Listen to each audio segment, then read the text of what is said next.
This boy's name sounded like P. Classmates all laughed and called him P. Even the teacher said it wrong. He felt embarrassed and sad, so he started memorizing pi. During school intro, he wrote 1,000 digits of pi. Everyone at school was shocked. After that moment, everyone remembered his name, Pi. Pi's family owned a small zoo.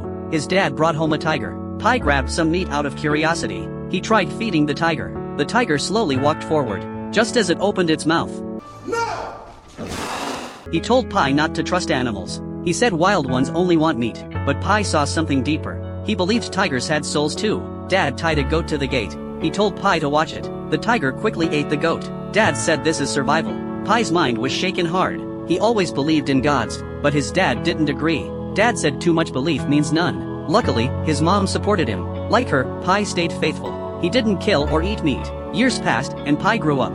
He told a writer his story. He spoke of age 17. That year, he met his first love, but riots broke out in India. The zoo land was taken back. His family had to escape. They packed up every animal. Pi said goodbye to his girlfriend. He got on a ship to Canada. No veggie meals were on board. Pi ate bananas made for animals. Sadly, a storm hit the ship. Follow me for more. This boy got trapped in the ocean. A tiger stayed beside him. To survive, he had to tame the beast. A huge wave almost sank the ship. In the panic, Pi was pushed into the lifeboat. Others were about to jump in, but a zebra jumped first. Soon, the whole ship sank. Pi was frozen with fear. Suddenly, he spotted someone in the sea. That figure swam toward the lifeboat. Pi reached out with an oar, then realized it was the tiger. Scared it might attack him, Pi climbed up the boat's edge. He held the mast tight, and stayed there through the night. Next morning, before the tiger woke up, Pi quietly climbed back inside. He moved supplies to a raft. While eating dry biscuits, he heard a sound below. There was a rat on board. Its squeaks woke the tiger. Pi threw the rat toward it, then jumped into the water. That night, Pi cried from deep fear. He didn't know his limits. The ocean was calm that day. Pi slowly approached the boat. He lifted the tarp gently, and looked into the tiger's eyes. Even with strong courage, he still stayed far away. He looked up at the sky, and prayed to his God. Survival takes real effort. Using a survival guide, Pi learned to get fresh water. He learned to catch fish, and stay near wild animals. He blew his whistle loudly, and rocked the boat hard. The tiger soon felt dizzy, but tigers need to eat meat. They need 5 kilos daily. So Pi used a fish hook. He planned to catch fish. Before he could start, the hungry tiger jumped in. It began hunting underwater. That gave Pi a chance. While it swam below, he climbed back on the boat. Follow me for more. The boy was a vegetarian, but he ate raw fish to survive. He cried, thanking the fish god. Thought it came to save him, but deep down he knew it was just an excuse. That night, a whale jumped up. Its splash flipped the whole raft. Food and water sank together. Pi had nothing left to eat. Soon after, a big fish leaped aboard. The tiger tried to eat it. Pi snapped and lost control.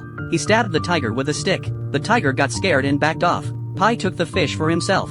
This time, he forgot about his beliefs. He only cared about surviving. In the days that followed, he used the stick to train. When it listened, he fed fish. When it didn't, he hit it. Over time, he even tamed a small rat. That's how he lived. Pi and the tiger drifted 100 days. The ocean kept changing non-stop. Another huge storm rolled in. Waves and rain wore them down. After the storm passed, the tiger looked very weak.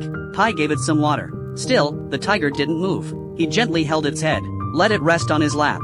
That moment brought them close. The tiger had tears in its eyes, like it was ready to die. The boat rocked slowly. Pi fell asleep on the raft. When he woke up again, they had reached an island. Pi dug out a root to chew. He hadn't tasted plants in days.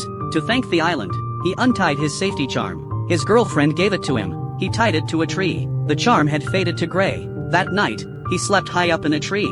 Then he saw something strange. Fish in the pond were melting. Even the tiger stayed away. Follow me for more. He stayed on the ocean for 227 days. A tiger was the only friend he had. He risked everything just to stay alive. But at the end, he lost the most. That night, Pi climbed a tree to sleep. He noticed something strange nearby. The fish in the pond looked rotten. Even the tiger stayed on the boat. Pi picked a flower above his head. After peeling it open, he found a tooth inside the flower. It hit him all at once. This island was hiding something deadly. Everything seemed normal during daylight, but at night, the plants turned dangerous. The next day, he gathered fresh plants. He fed the tiger from the shore, then left the island again by boat. After drifting for 227 long days, Pi finally reached a sandy beach. When waves touched his face, he finally let himself relax. His body collapsed right on the ground. The tiger stepped off the boat quietly. It walked straight into the trees. Pi hoped it would come back, maybe it would turn and look, but the tiger kept moving forward. It disappeared without saying goodbye. That moment, the tiger left his life. When Pi was finally rescued, he couldn't stop the tears anymore. Later, as he told the story, adult Pi spoke to his writer friend. He said he cried from real sadness, not because he was finally safe. That tiger saved his life once. It felt like a part of home, but just left, without a goodbye. After that, Pi went to the hospital. Investigators came to ask him questions. They wanted to hear the full story. Pi told them every little detail, but no one believed what he said. They asked for something more reasonable, a version people could actually report. Pi stayed quiet for a while, then told a second version instead. Follow me for more.